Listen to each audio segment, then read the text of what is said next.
dans votre émission Buzz Sport. Un plaisir pour moi de vous retrouver encore une fois de plus.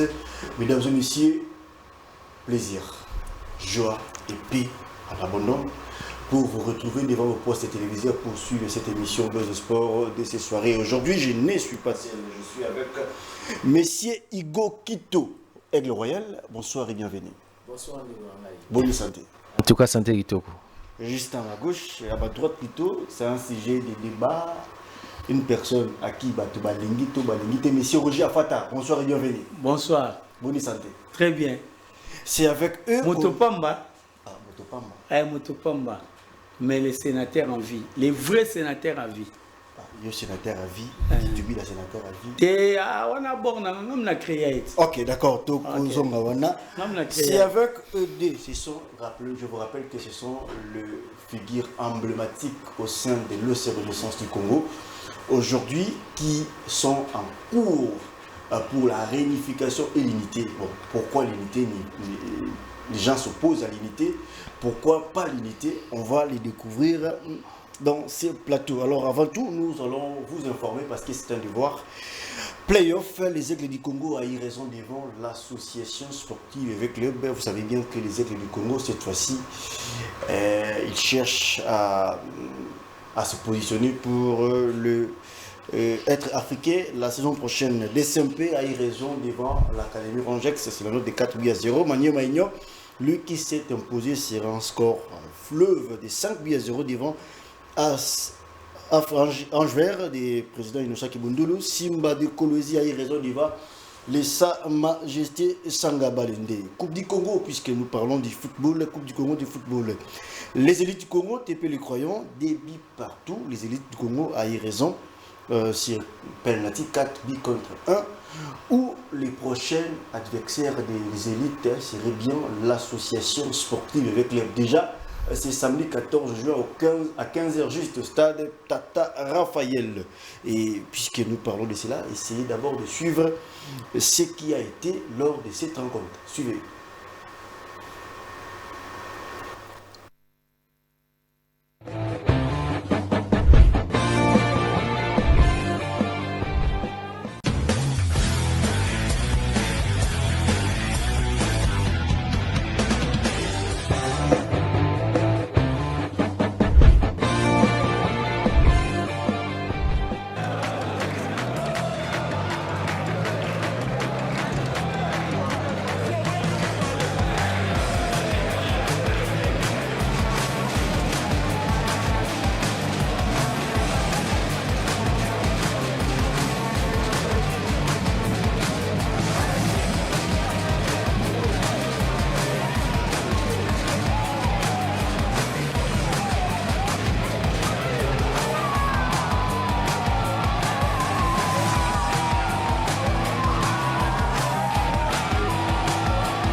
Allez, désolé pour cette image produite. On parlait plutôt des élites du Congo. Bon, là, c'est FC Renaissance du Congo qui s'est incliné devant MK étant jeté. Les prochains adversaires du MK, c'est bel et bien connu, c'est les Immaculés du Daring Club Motema Pembe. Déjà, le 15 juin, au stade Tata Raphaël, à 15h, jusqu'à DSMP, va recevoir l'équipe chère de Max Mokei. FC Monaco, deuxième tour toujours, FC Monaco va recevoir AC Rangex le 13 juin. FC Monaco, c'est une équipe qui provient de Boma, lui qui a fait sensation en se posant largement devant l'équipe de Renaissance de Bandundu. Les promis ou les représentants de Bandundu ici à Kinshasa qui n'a pas su faire le nécessaire. Alors, rentrons dans notre vif du sujet ou thématique d'aujourd'hui. Unité ou pas l'unité, que veulent réellement les supporters de l'OC Renaissance du Congo? On va faire une émission, on va vraiment laisser le temps à nos invités de s'exprimer, de parler, et puis on va vraiment parler, prôner l'unité. Afata, Toye Panayo, processus à unité. Au moins, on est et alors on a le bizarre que unité moi na noso ya OC Renaissance du Congo azana posa unité via ba réalité où il est une équipe depuis 2020 tilelo Renaissance tozana objectif mon côté tozana projet mon côté tozana eloko moko te o toki ko évoluer donc équipe ezaka fiasco na fiasco donc toujours nous sommes là pour les comités intérimaires alors que les comités intérimaires et la kisibiso ba limite na bango donc limite ya comité intérimaire et là on a le bezaka ke et la kisibiso de quoi ils sont capables. Okay. Ils sont capables pour na koteka ba match. OK. Bazwa ba mbongo batie na ba poche. Bateka ja ba match. Oui. Ba oteka ba match pour bazwa ba mbongo batie na ba poche. Bakosaka ba freiner équipe. Après bazui ba oteka ba joueur. Bateki ba joueur, il a fait 5 à 6 joueurs pour na équipe évoluer à rien. Donc cela veut dire pour na bango donc et là on a le bezaka ke donc il basant en ambition bon côté même il y a coach équipe na playoff. Alors et là au biso tozo 5 ezaki non tout ça là les vraies unités. Unité au biso tozo 5 eza unité à solo. Il y a biso ba René Otouta DSMP to longwela DSMP objectif to lobaka to atteindre. Alors pour to réussir yango il faut tout ça la unité où il y a biso ba René sur une seule table. Okay. Dans sens nin. Pour moi ndeko Bruno Swamina azo sala Bruno Swamina oui aza membre ya conseil d'administration. Ndeko Kindembe aza membre ya conseil d'administration mais aza na comité AI.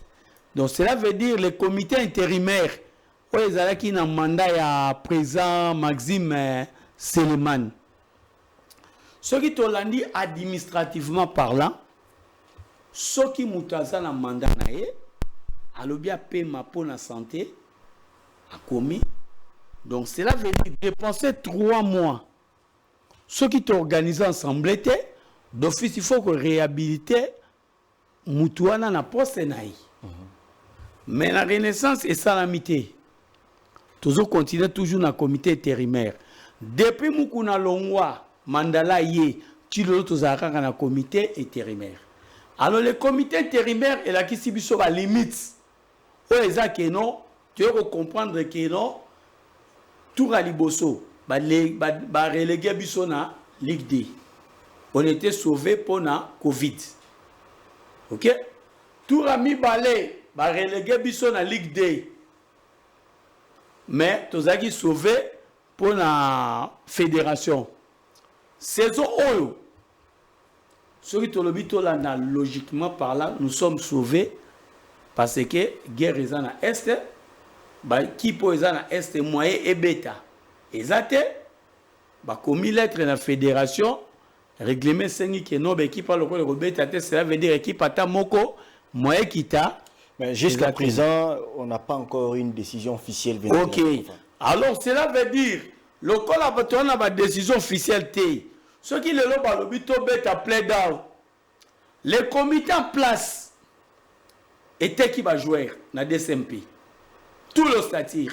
Au statut, nous sommes à 3-4 joueurs. Non, il a fait à 5 joueurs, à 6 joueurs. Et ça, c'est un joueur Moko Azalakiwana, avec déjà la Renaissance.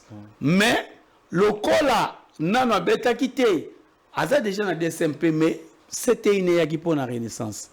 Donc, ils sont une affaire à 6 joueurs. Mais effectivement, la Renaissance, ils ont plus de 6 joueurs. Donc, cela veut dire que sur le baboye, les joueurs qui sont ce sont les joueurs qui poumon, qui film kung fu, poumon d'acier. Donc, les joueurs qui ont cerveau moteur, ils équipent tout qui dans DSMP. Mais mon frère, et là, on a enlevé le mot, tous en a mis à balai, Matiti, c'est un nunate. Mais il y a aussi l'argent sale. Toyebi marama balé. Yo monika rakeno, au moins il y a que ma renaissance de l'eau parce que ba kuya batubaye na renaissance na 2018 ba ebi renaissance te ba outil de SMPT. Ba kuya ni banane. Mais c'est qui ne me fait bien.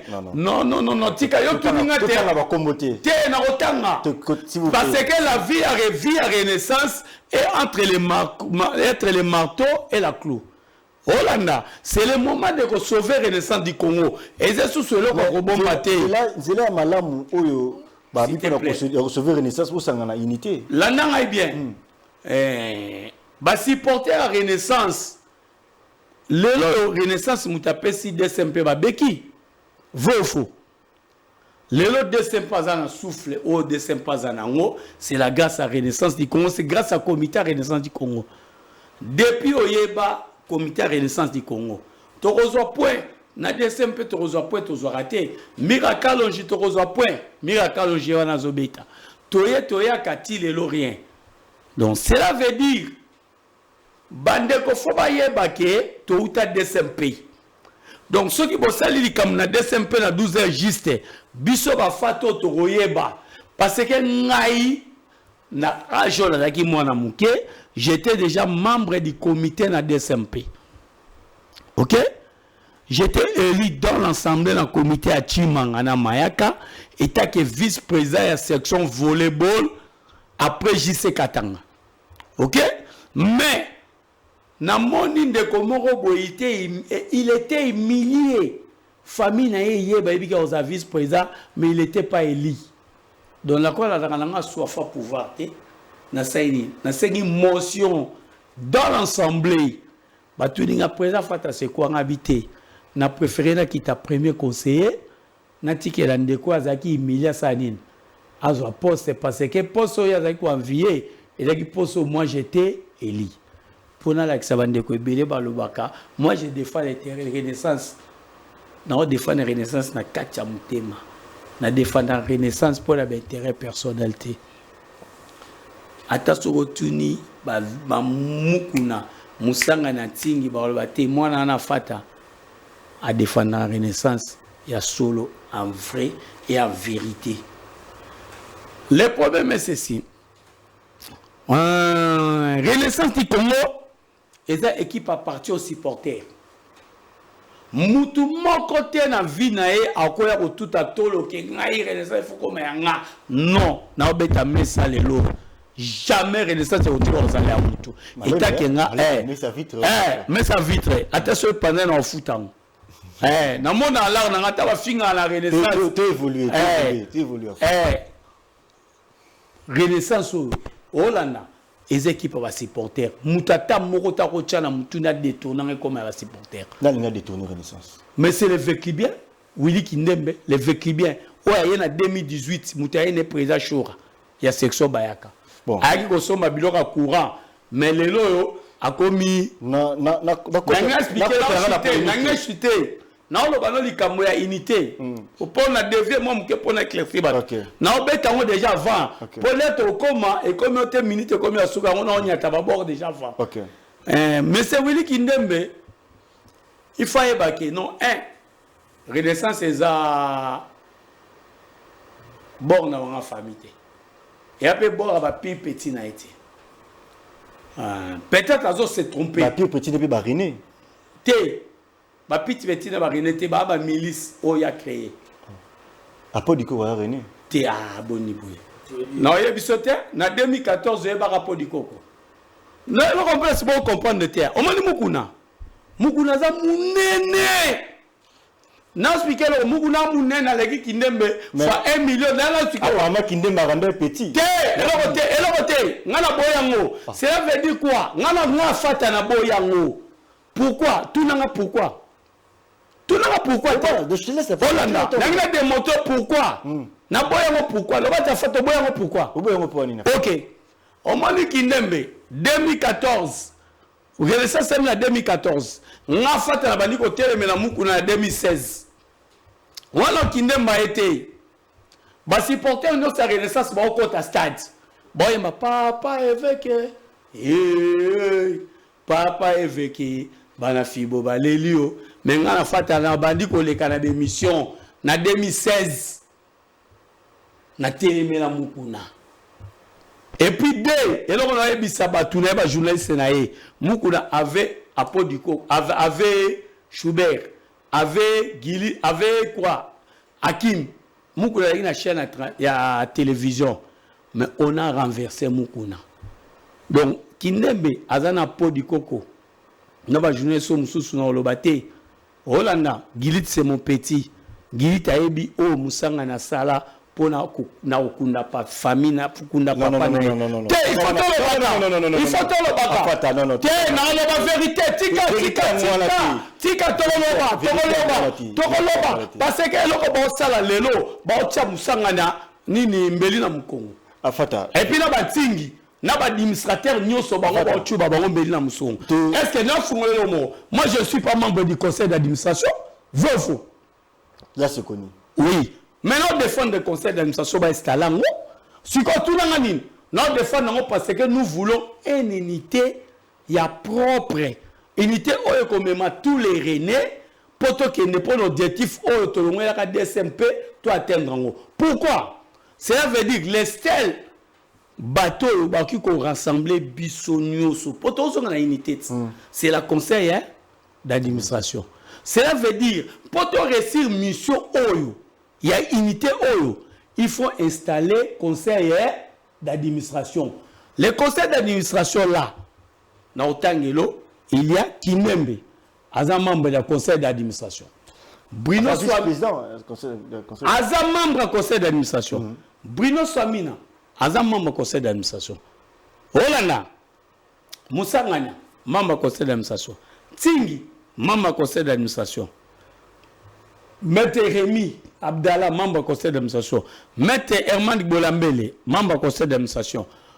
Maître Innocent Kibumulo, membre du conseil d'administration. Maître André Koutonda, membre du conseil d'administration. Francis Moukonkole, viens. Si la famille est dans la mécata, tu vas pire viens membre du conseil d'administration. Aux Hollanda, tu es maître qui? Si je ne me trompe pas, André Koutonda na Tangi. Ceux qui ont récupéré le mandala, Billy Maloua, basé dans le conseil d'administration, pour nous, c'est l'équipe de Renaissance qui est dirigeant membre du conseil d'administration.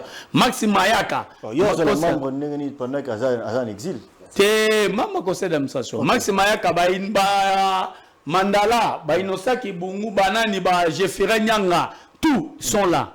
Mais ceux qui te lobby Kaka, qui a nommé Bruno? C'est Kindembe qui a nommé Bruno dans le conseil pour ça la réconciliation là. Mais on a une conférence nationale au Mobutu Salanga. Aux Hollanda, Kindembe a nommé Bruno, mais a nommé Atie Tindikatia Tiakal. Côté de Bruno Swami Nazo Ebake, Kindembe a nommé nga, mais Atie Linga Tindikatia Tiakal. Parce que Bruno Swami n'a pas de Linga Tindikatia Tiakal, te Bruno pas comme Luka. tindika tiaka le sani elongwa cela veut dire toza ko aboutir hein na nini si biso ba René tolingi réconciliation à solo tolingi unité à solo biso to boya ngote ata mutu moko boya ngote mais to ça que mission na chaîne moko boya radio to ko pibia to ko tanga komona ngote po ils ont un cadre de publication mais to landaki secrétaire général Batelemo Kito il a dit ceci alobi ndeko leki nanga kindembe l'air to longu to sali to longu to sala FC to longu la FC pe koma e koma OC na bisaki yo installé yazo be na au conseil des sages Hollanda o installé conseil des sages c'est normal. Cela veut dire lelo atabo ganga moi j'apprécie avec club avec le besoin na baisse Hollanda mais il faut rattraper un jour l'année le maramno le banayo c'est le conseil administrativement par là avec les bevandi et comme il y a likambuya terrain Hollanda conseil d'administration avec les besani et bengi tous les canas ba vandi c'est une certaine base de solution.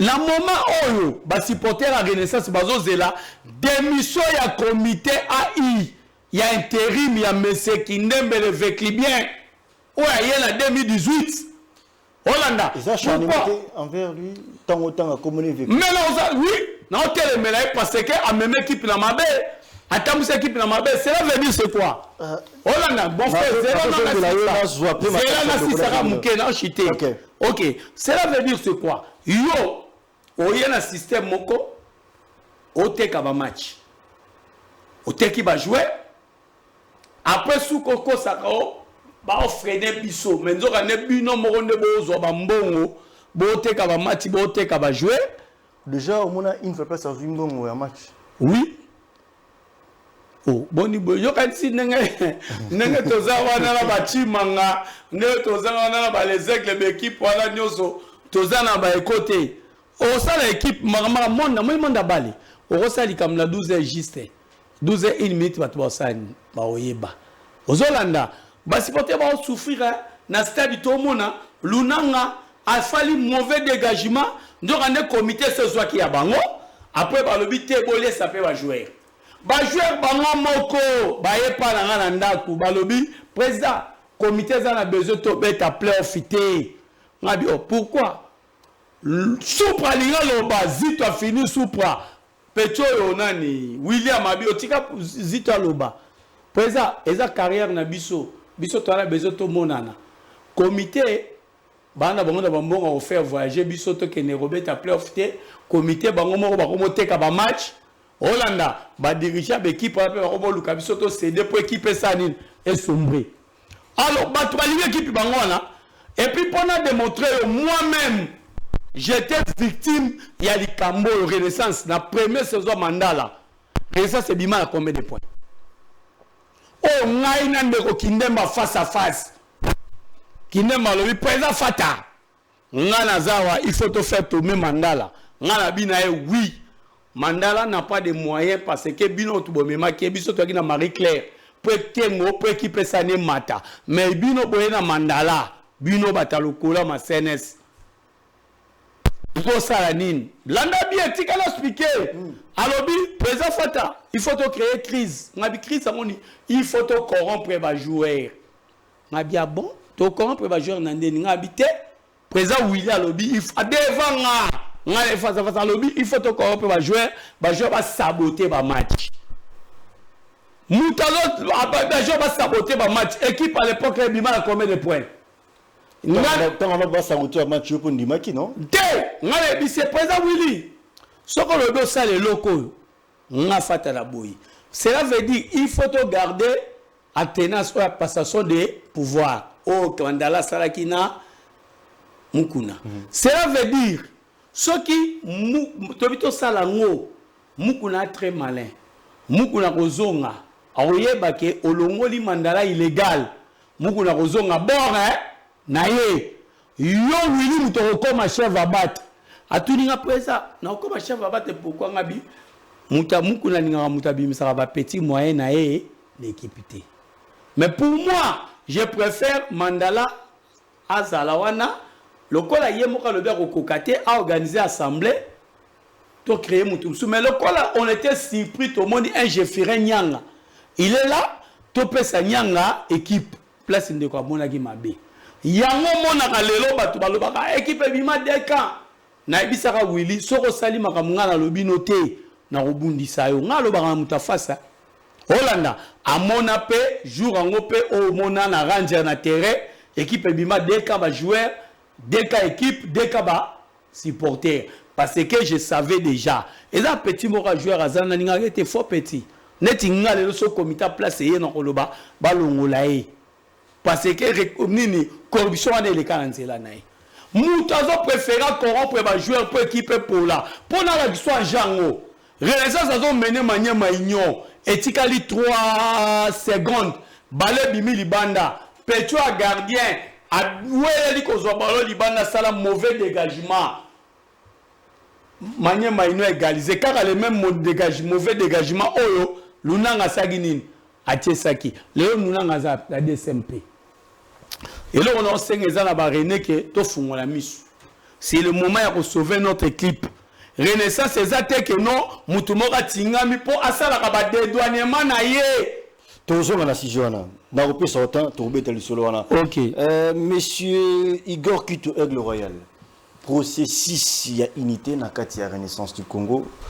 Ndeko Willy Kindembe wazali bongo président ya intérim comité de mandat na ngoza par intérim a lancé procédure tout processus ya unité na kati ya aussi Renaissance du Congo pour na ko permettre na bandeko banso ou bazala qui de gauche à droite na sud est à ouest ba vendre autour du même table pour na ko solo la Renaissance pour na ko luka na Renaissance peut évoluer depuis création de Renaissance jusqu'à présent ils ont la kaka na ba problème d'après vous processus il y a unité ou initié par le comité AI il y a aussi Renaissance ils allaient malade tous allaient mabe ils allaient malade wapi ils allaient mabe côté ni oh ils allaient ko déranger bino et tant que ba wazalendo il y a aussi Renaissance du Congo ils allaient ko déranger bino côté ni et côté ni ils allaient ko plus que se plaindre pour que pour na ko solution ya malamu écoute na kati aussi Renaissance du Congo vraiment eloko na koloba ezali mawa pe pasi comment on a l'élo aussi Renaissance du Congo patrimoine national et comment on a niveau mon na barangère na ba équipe bimi mikolo au monitant où to bandi Renaissance opposition zagité aussi Renaissance rappelez-vous président Maxime Eli biso tout obito kendi tant to bano kende président Maxime santé dérangée Kindembe a joué intérim bon moi une saison esukaki tozaki relégué to bikaki grâce ya fédération alors saison oyo to koti monsieur Kindembe faisons l'effort un peu de ne pas citer trop son nom pour ne pas qui dirige c'est comité intérimaire. Parler de comité intérimaire. Comité intérimaire à la tête c'est qui? C'est comité intérimaire. Okay. N'est pas là pour sauver l'équipe, mais pour fragiliser l'ampleur de l'OC Renaissance du Congo. C'est une mission et un complot comploté contre l'OC Renaissance du Congo en 2015. Alors Bisoba Wazale Notozi Baki Yango. Alors cette fois-ci Tobi non.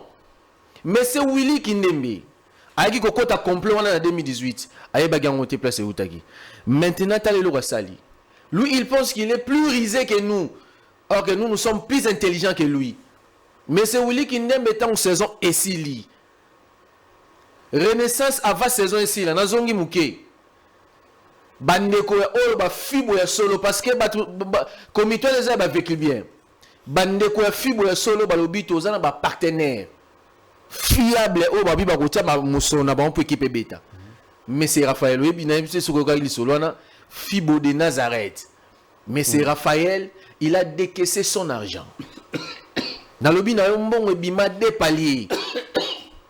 To somba ba joueur, to qualifier ba joueur, to footamo to s'entraîner na martyr et puis première rencontre il y a OC Renaissance du Congo contre Kouya bon mona bis Renaissance ya rango bon mona ba joueur bola na Mayalos bon mona degré ya ba joueur ba zo filmer place ba zo lia et ça qui mbongo ya monsieur Raphaël.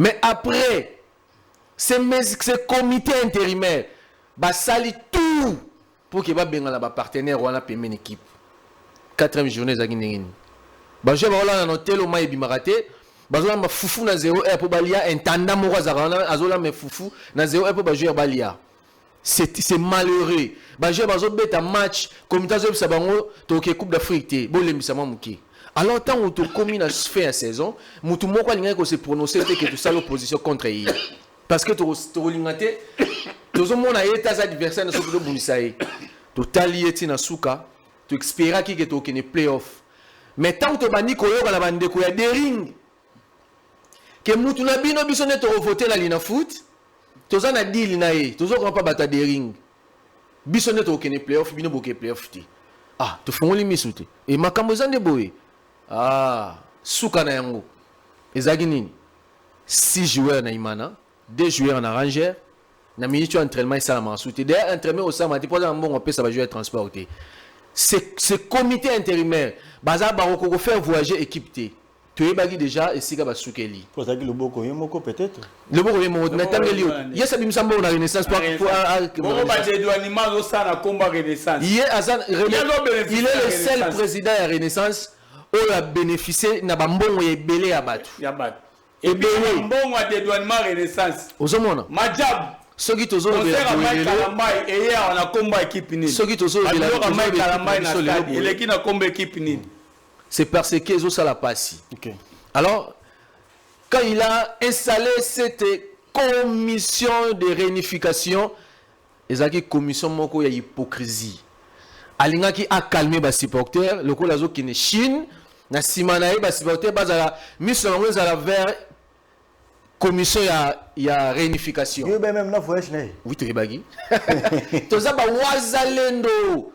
Toza ba wazalendo monde no ba wazalendo. Donc ça j'étais tous les coups sont permis. Tanwa kei atiki ndeko Bruno ngai na benga ndeko Bruno Samina. Na lobi na ye na linga ko benga ba présenter parce que baza crédibilité. Na bi ndeko Bruno. Est-ce que bi ke ba piéger yo? Na yebisa ki ye tala place au souke là ba sali muta pesio manda alekio na maeli tala place ba beti bordier commission oyo insalaki nan ba sisi musate me ba remixer bango et pas ya Giliti Basakisa ozo cracher na carrière na yo lelo Giliti Basakisa a continué na liste ya empire du mal tous les supporters ya OC Renaissance du Congo ba yebisi ko gelelo Giliti Basakisa a continué empire du mal pour na renverser Renaissance du Congo. Mais biso ba wazali nzo lobi to kotika yango ti commission wana lelo Giliti Basakisa a complicité na kinde me ba na ligne plus tout ça l'émission de la culte de personnalité to tanga ba kombo to tanga parce que biso to tanga to ba biso to bangate yo sala émission na yo biso to tanga ba kombo bat bango pe ju ba roya batanga après le bengi biso débat contradictoire où est le problème? Alors la commission de réunification ba commis à terme était dans musana bango mais ba pesi bango ba remixer bango pourquoi ba remixer bango parce que monsieur Willy Kindembe a organisé tournoi est-ce que zalaka équipe eza ya ko panzana entraînement sala maraté équipe eza nga brosse ya brossoli même chaise ya plastique eza lango te ye a organisé tournoi na ye les 14 jusqu'au 30 ba section so ba le rotele ba joueur à balabala ba na robeta po atina coach na ya redétecter to oyo azan bon ensemble ba joueur été donc tout le monde c'est encore une provocation envers les René yango omoni to telemi boy pona ko yebsa Willy Kindembe na ba depth na ye il faut faire très attention na iloko o ba koufer là maître Claude il a payé sa vie pour cette équipe. Alors ndeko wana linga blague na Renaissance du Congo ba papa Kazadi o ba rumbo lelo ba komo sakala nango parce que muto comme le roi papier hygiénique muto yo benga ki sénateur à vie c'est un traître à vie donc na lobi na yo Renaissance oyo to ko kene na bango na niveau mususu ndenge to moni mukuna ezaki pété o siko ezo kene mabi qui est derrière vous mais nous sommes les Rosalindo. Mais qu'est-ce que tout est très capital? Tout n'a qui est derrière vous? Non, un qui est là. Mais alors, moi, clair, nous sommes les voisins, nous va défendre Anine. Va défendre l'équipe, peut-être. L'équipe, c'est la patrie. Notre patrie, c'est OC Renaissance du Congo. Vovo. alors on est en train de défendre notre patrie. Dans le Roger Afata, dans côté monsieur Igor Kito, qu'est-ce qui vous dérange réellement? Parce que Batutu, moi minorité ou majorité n'a évité parce qu'il y a sali bilan majorité bazawapi, minorité bazawapi. Alors qu'est-ce qui vous empêche aussi Wazalendo pour suivre plein de la unité? Ouais. Les Wazalendo, nous avons un cahier de charges. Il y a un cahier de charges de Bissou. Parce que. Au moins, il y a une histoire où il y a Roger Afata aussi même balé na kata terrain. Qui n'aime pas la poste na ngobongo. Il n'a pas besoin d'unité. Alors, pour la Koluka, unité et c'est nini. Ok. Ils ont vraiment. Voilà. Merci. De FC Renaissance du Congo à OC Renaissance du Congo. Au moins, deux saisons de bêtises de transition. Alors, il fallait Siko Renaissance à s'installer. À commencer par l'installation des conseils d'administration. Okay. Là où on peut trouver des cadres comme le patriarche Moussangania, le président Moussangania, Moukolo Projet Renaissance. Le patriarche Tsing. Les patriarches Roger Ntingi, les géniteurs Max Mayaka, au Moni, ceux qui vont installer le lot. L'incontournable André Koutonda. L'incontournable André Koutonda. Max Mayaka. Les géniteurs. Mais l'évêque n'a jamais reconnu Max comme géniteur. Mais c'est ça, ce sont des gens qui vivent toujours dans le mal. Je expliquer le Romoro. Nakutani na c'est que Amei. Na kin marché à face à ma poto alobi avec aleli ngatuni amei makamolo loba so kutena mère loba no ke noto sai na futu kutena pweza fata ya ye makamuna ye ngapela makamuna ngabi pweza fata na kutena o me via lela na kombo na yo ngabi nani na via lobi buina sangani na kinembe mekipe ke ngabi me vie asala bor na et yabite Vieti lelo misuneza la rakoto yo mais problème avia lobi lokola buina sangani na kindembe bongo afata na batu na e o bakabateti ngabit abi bango bazo opposition abi te lokola batu na ba opposition c'est que équipe essaye nini équité c'est que ba ko défendre cause juste. Okay. Donc cela veut dire tant évêque Pascal Mukuna magaza na bisoté ça pardon monsieur Roger Afata. Tant magaza na bisoté ça peut ça moi mécanisme ou ya mutu apo ngana tuna ki question na répondre ngana. Voilà, ya ngana expliquer rozonga. On a la 48 mémoire notamment pas maté. Cela veut dire tant évêque Pascal Mukuna a dit que bisoto défendre cause juste. Secrétaire général Batelemo Kito. Makamba lobby exact cela veut dire et correspondre na au bisoto lobby. Cela veut dire c'est nous tout le intérêt oyo ya solo. Olanda. Mais bateau mususu wana ba luka intérêt personnel parce que ba ebi ke balia ka wana ba boko la ba famille na bango wana. Donc Renaissance c'est comme le rôle la ligablo na bango. OK. Obaki installation ya conseil d'administration. OK. Parce que tout ça unité contre la Katara. Si balibuso yami bali. Yami Balé, démission, il y a comité intérimaire, parce que intérimaire aussi sera mandaté. Donc il faut pas démissionner, mais pas gérer, pas faire courante. Aux hommes on a des ceux qui te lobby bongo, il y a des gens qui m'a béni ni kinde bazomona. Donc kinde attends en face pour installer le conseil d'administration. Pour que au démissionner, il y en a comité il y a deux personnes.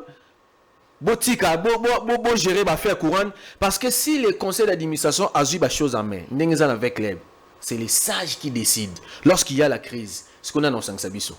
Bruno Samina, il y a personne qui présente la communication. Azat, supporter moral Azati.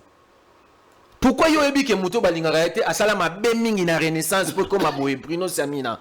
Il y a que une responsabilité, il y a autour d'une table. Non, il voulait manipuler son cerveau. Il connaît son niveau, il voulait manipuler son cerveau. Aébi ka Simbisi touche Lelo.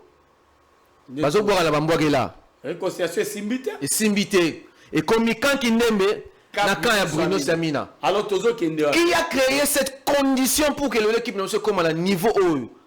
C'est M. Willy Kindembe. Alors, M. Willy Kindembe, vous avez affaire au Wazalendo.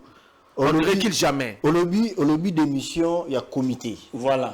Affaire courante. Affaire courante. Or, jusqu'à ce que le conseil d'administration va rebenga tout le monde na unité parce que qui est censé, oui, c'est une question que je pose, qui est censé d'installer les conseils d'administration au sein des classes? C'est le comité. C'est le comité. Ouais. Que le comité aujourd'hui Bobengi AI. Est-ce qu'un intérimaire peut décider? Et oui, comment il a installé la commission de réunification et comment il a nommé M. Glit Basakissa? Donc cela veut dire tous les vous voyez, ce sont des gens qui vivent dans le mal. Ils ont tombé dans un empire du mal. Cela veut dire conseil d'administration wana eza organo yemoko kinema na kati. Bruno Samina na kati. Musanga na kati. Tinya na kati. Maître Herman na kati. Inosaki Bouloula na kati. Maître Herman et Maître Rémi Amdala na kati. Mayaka na kati. Maloua Bamandala, tous les bateaux l'équipe dimba membre comité ba Francis Mukoko le Movier. Bangono soba na kati. Cela veut dire ceux qui te le tout installé kaka conseil d'administration kaka ya pamba ya Renaissance. Conseil d'administration azuma kamuno soit charge. Lelo te le tout benga ba candidat. Ceux qui candidats zaté.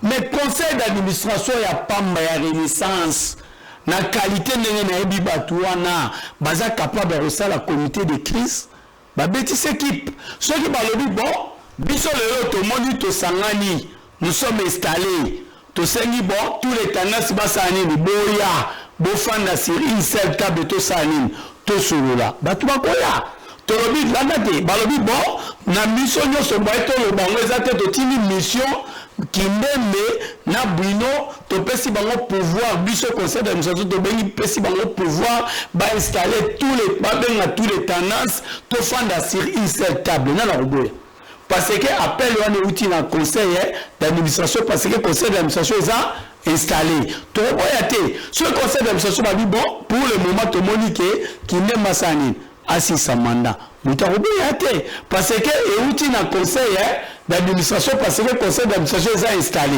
Aux Hollanda, cela veut dire ceux qui comité au dépense le conseil d'administration, ils sont responsables de conseil d'administration à communiquer qui peut s'en.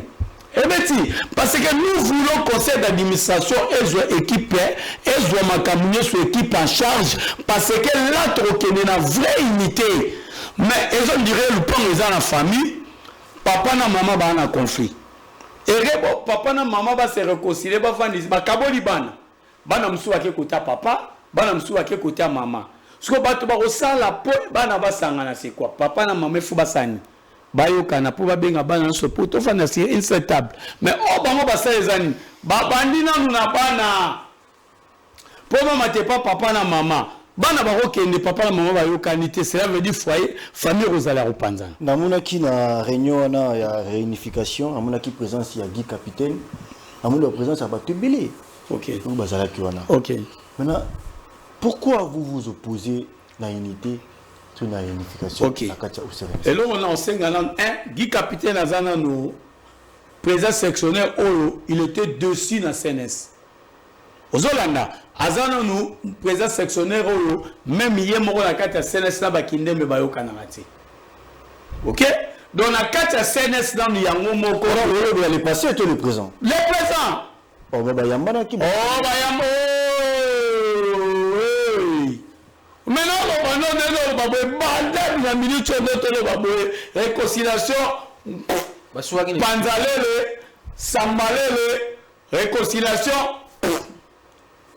Hollanda Bruno na ba Guy Capitaine côté na bango Kindembe na ba depth na na otanga komote pour ça na tala na fula wana bon ngam na créer première mission là aux la kabamara qui m'a pas que dans les mission wana fouille na créer mais na créer des mots ça ta la diable esprit mabé donc cela veut dire et on sait les arts qui les vraies réconciliation et ça installation en conseil d'administration conseil d'administration a bien à tous les tendances. Au moment où peut-être installer le conseil d'administration. Donc ça veut dire que vous imposez peut-être qui va installer le conseil d'administration. Le conseil d'administration est installé. Vous s'imposez le lot qui a démissionné. Et qui a démissionné. L'équipe n'est pas un. Ok, tout justement là on a mis là. Au moins ni renaissance. Renaissance on est zabou. Muta kosote ke yo qui n'aime le sera qui équipe za na ba jamais faut ya HSO. Pour saison Hollanda qui n'aime muta bimisi mbongo te. Toi de participation qui n'aime muta futa ki en terre. Hollanda qualification ba joueur on a c'est pas qui n'aime qui a payé ça. Bon ce que va combien niveau va beti pleu phase aller no bima. Mais qui n'aime muta sala en terre azaki na Chine. Ba jif il était ça. Alors bimbo me bimi na deux paliers. Deux paliers. Lui, il a juste 4e jour. Bajif va katanité. Les qui n'aiment pas yé. Ndé moni n'aime pas Bajif va dépenser. Ah, c'est que histoire n'a rien de sanine. Et aussi là. Comme n'a pas de douanement. Babylone que les kakana commaré de ça c'est sanine. Et Koufa a créé. Ça t'as le diable esprit mabé. A créé réseau.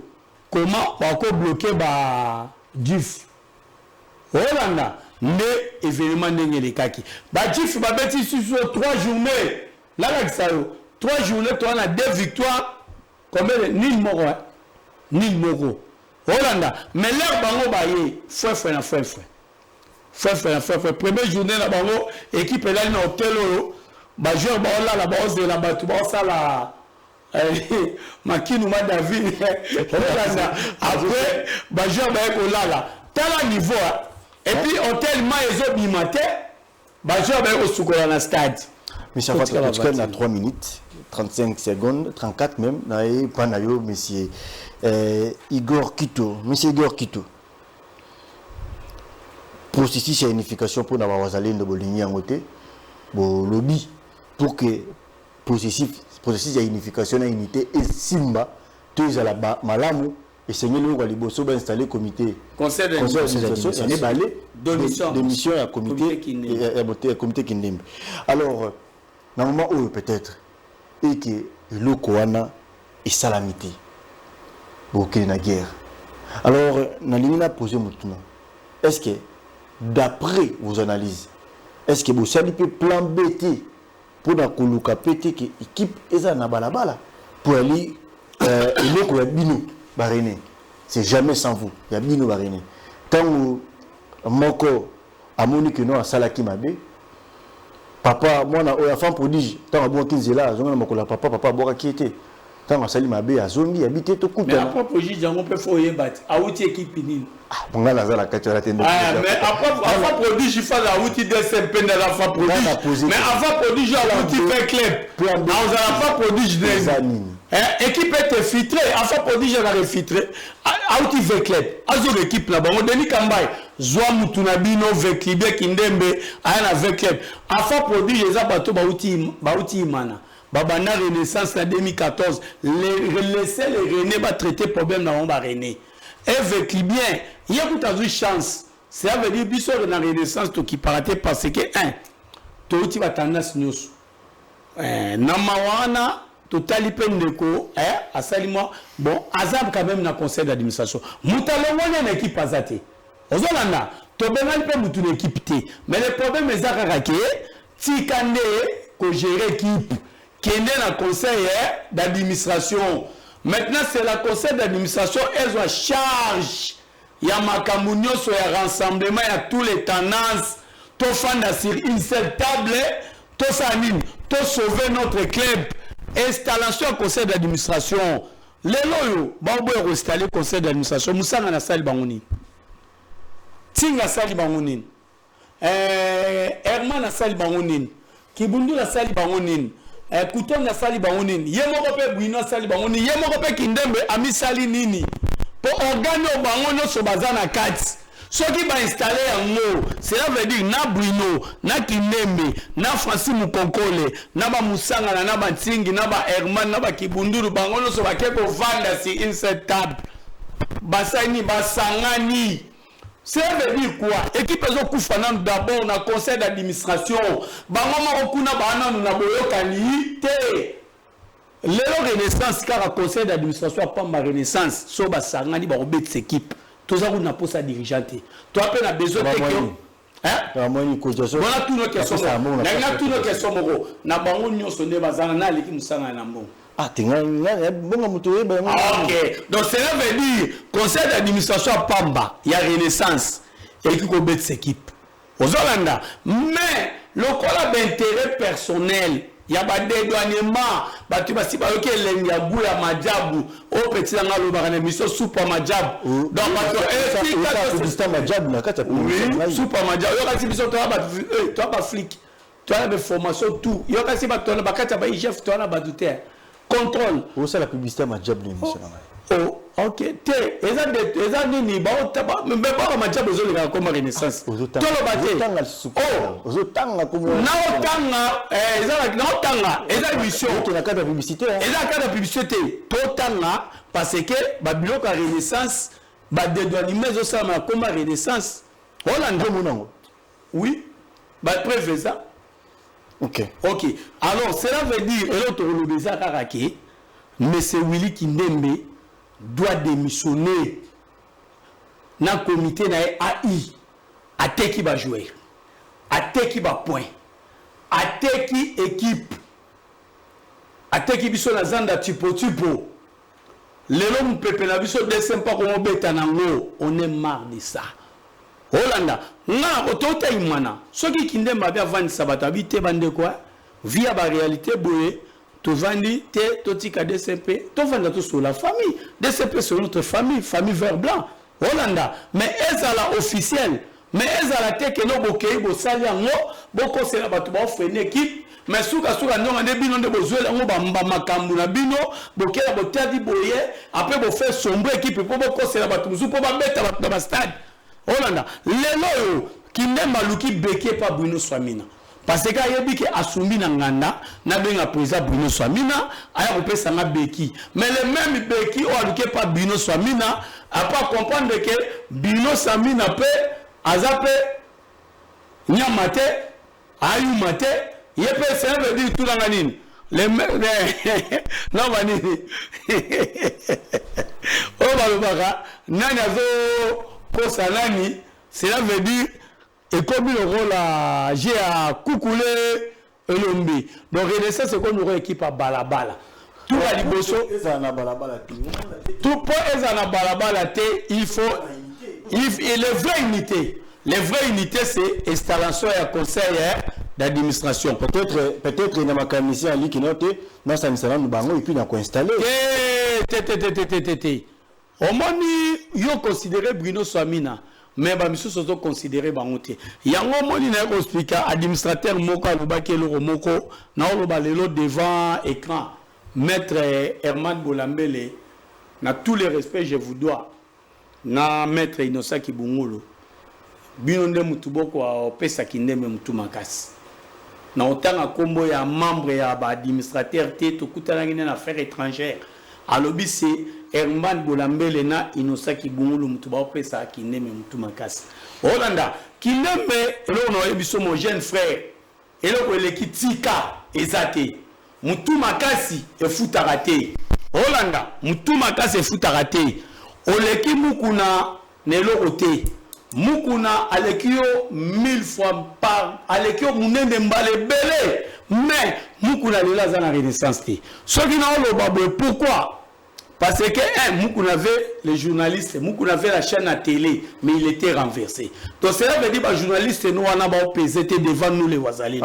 Donc, et là, on a des journalistes. Il peut faire des journalistes. Oui, on a pesé. On a pesé comme ça, je sais qu'il y a un jour. Mais pas de problème. Dans les cas où on a des missions, on a des journalistes. Les journalistes, on a des suspendants, on a des missions. Hollanda. Mais là, on a besoin de la Moukousse, nous voulons l'installation. Il y a un conseil d'administration pour vraie unité conseil d'administration avec un bisso, tout fanasi incertable pour l'intérêt à notre club. Ce conseil d'administration a dit que sangani tout sommes installés.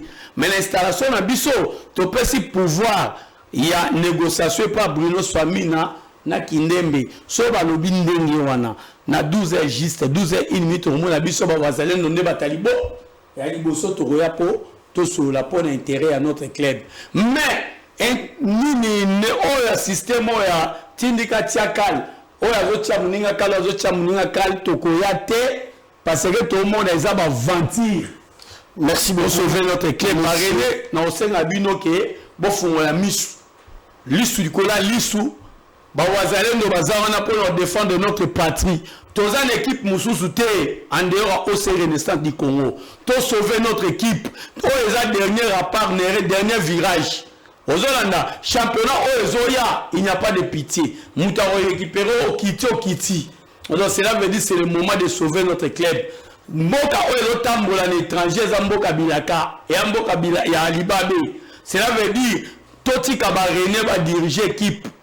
Toluka un vrai dirigeant oyo azana ba moyen le dirigeant solo. Celui dirigeant zate conseil d'administration besoin équipe passage na responsabilité. Président Musanganya, président Tini, maître Rémi, maître Herman Bolambele, bino nyoso.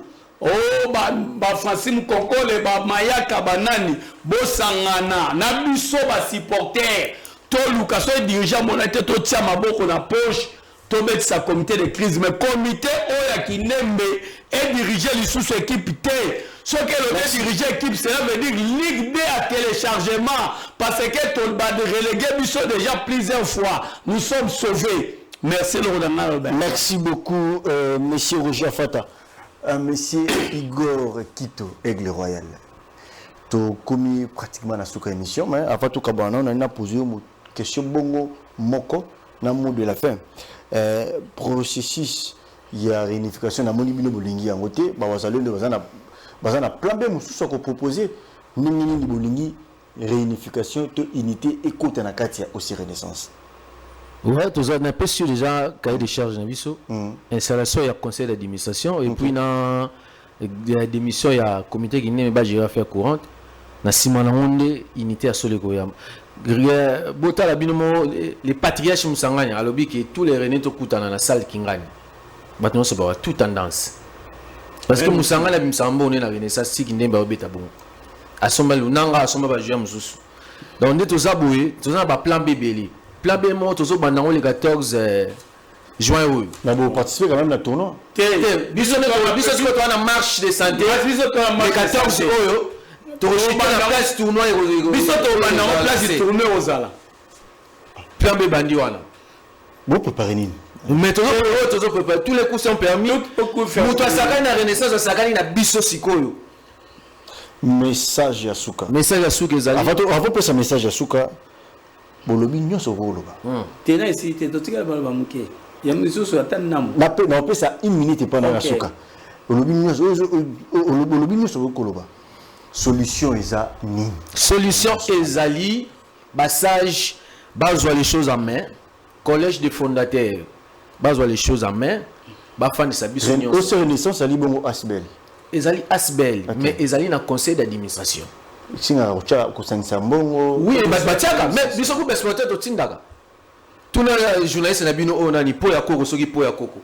To tindaka bambongo na ba ndeko ba rabi ba pesa ba numéro to tira bambongo na ba pesa chaque match. OK, alors le message à Souka pour na ba réunion surtout. Tous les René ya Congo Mobimba. Ba wazalendo ya ose Renaissance ya Lubumbashi ya Goma ya Matadi partout bozali. Ba petit na Lubumbashi. Mais Renaissance du Congo, Congo Mumbai.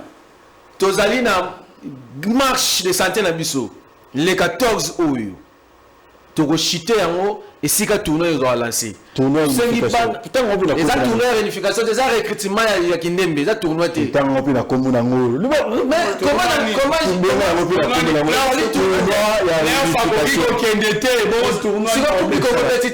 tournoi. Ça monte. Player fitobet te bon tournoi de Robert. Bon, et là une minute. OK. Donc quelques secondes pour te citer. OK, et là on a 5 exact et non, bientôt là toujours préparer ba descente. Descente na biso dans le 1. To banana Fegofa. Après Fegofa to kita hôtel de ville. Après hôtel de ville toujours kita na Lina foot, na bestas nous soit l'état et puis tout ça là, mais bon. Oui, boxer la Renaissance B. Hein? Boxer la Renaissance B. Renaissance B, ça Renaissance c'est Ramoko. Ceux qui bandent de quitter, ne va au moins à ce qu'on plan à Soukawana, et ça que non, bah mataba kita, assemblée et ça mène à Fegofa. Oya mbalo pe bandeko ba s'attendre te que bangonde ba organiser assemblée te ba robenga tous les tendances to kuta na Fegofa pour organiser sur assemblée mususu. Merci beaucoup monsieur Roger Afata pour la émission Partanayo Pesibiso na poko lelo. Merci à monsieur Igor Kito, je pense que toute cette émission sans rancune, problème mon côté, n'a fini pe mutute, n'a zappé ni pour ni contre, je reste journaliste et je vais recevoir qui que ce soit qui veut contredire et apporter un éclairage autre que Bandeko ou Balobi, vous allez le bienvenu. Donc, nous avons un problème d'habileté, nous avons un canne de parce que nous avons un message de belé, il y a baréné, il y a pas il y a ça la mabe, mais na pesibino, na baréné, nous surtout, bon continuer, bon continuer, il y a jeudi déjà na mon collègue jeudi na émission la Bino Buzz Sport toujours. J'ai dit un grand merci à toi Bestel Luca et un grand merci au patron de ces chaînes Congo Buzz Télévision. Merci à tous amis sportifs qui aiment cette émission Buzz Sport et merci à toi. Quand on voit un grand homme, on voit une grande dame derrière elle. Là, je fais allusion à Madame Chumanga, Madame Linda Chumanga, donc maman sociale. Mère na lembi ko tambola makolo. Na lembi, na yebi que yoza la réponse exacte à l'équation difficile. Roumela, bonne santé et succès à toi. Au revoir, on se retrouve déjà le jeudi. Jusque là, portez-vous bien. Bye bye.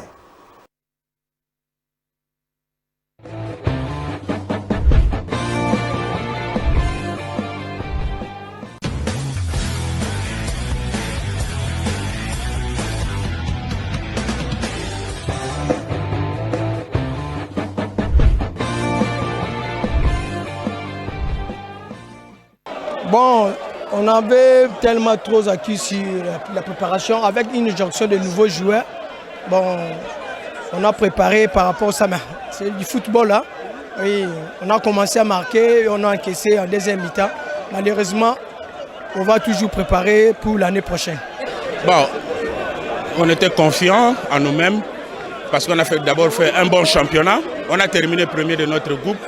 On a essayé de renforcer notre stature pour vraiment préparer dans de bonnes conditions ce match. L'équipe a été internée depuis un temps juste pour ce match. Donc c'est la coupe, peu importe la manière, il faut passer.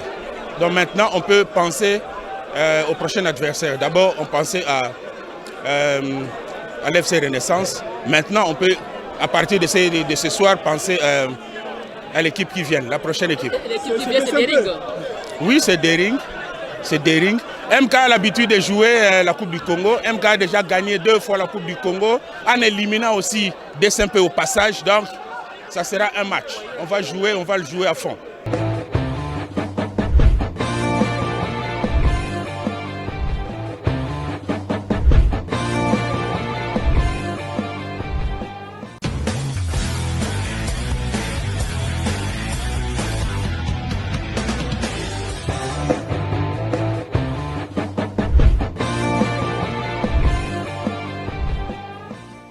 On perd vraiment style Nabiso, c'est trop dur. Maintenant, le adversaire a profité de temps fort.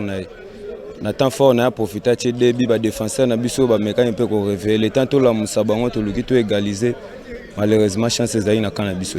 Tu es bien péqué et au goût arrivé que tout comme un moment où tu es na bâti hobby. Bon. Et ça, quand tu as joué, tu as manque de concentration avant de tirer. Il y a un des salis bon, mais tu as déjà gagné la finale na tir hobby, tu as gagné na quart de finale na tir hobby. Donc, ils ont encore manque de concentration de joueurs. Donc, voilà. Voilà, c'était un match très difficile. Sur les plans tactiques, notre adversaire jouait avec un dispositif à place 4-4-2. C'était un match difficile sur les plans des milieux du terrain. Il fallait gagner les milieux du terrain pour gagner les matchs. Voilà, deuxième mi-temps, bon, il fallait gagner les duels. Bataille au milieu du terrain parce que il nous a dominé sur les plans dans le milieu du terrain. C'est là où j'ai misé un peu dans des mi-temps pour revenir au score. Surtout la concentration. La concentration avant de tirer. C'était presque mon discours. Avec club, c'est un grand de notre pays. C'était un match à prendre du sérieux.